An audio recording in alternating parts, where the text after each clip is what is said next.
Cyber tension flares between the U.S. and China as President Obama gets set to confront Chinese leader Xi Jinping over hacker attacks on American military networks. Meanwhile, reports say Washington's launched massive preparations for an all-out cyber war.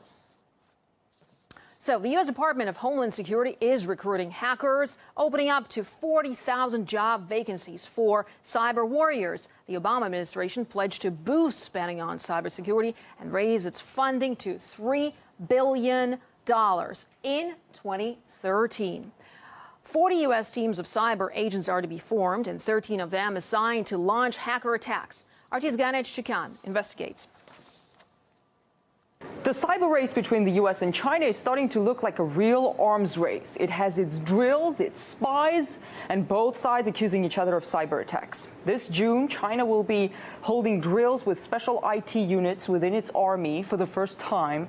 The chief of the U.S. Cyber Command, General Keith Alexander, says the U.S. is now busy setting up 40 new teams of cyber agents that will both protect America's critical infrastructure from hackers as well as launch attacks against the country's adversaries. And so that there is no confusion as to their capabilities, General Keith Alexander says, quote, "I would like to be clear that this team is an offensive team."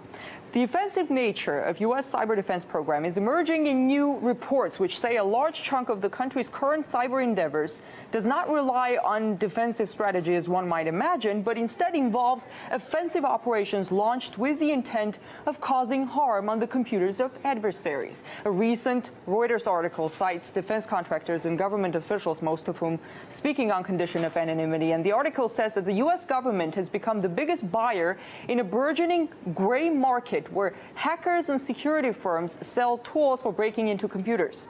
The U.S. has demonstrated its ability to carry out a cyber attack against a foreign country when they attacked Iranian nuclear facilities. A similar attack against the U.S. would be seen as an act of war by the Pentagon's own definition. There's a certain game of words going on here. When it's against the U.S., it's called a cyber attack.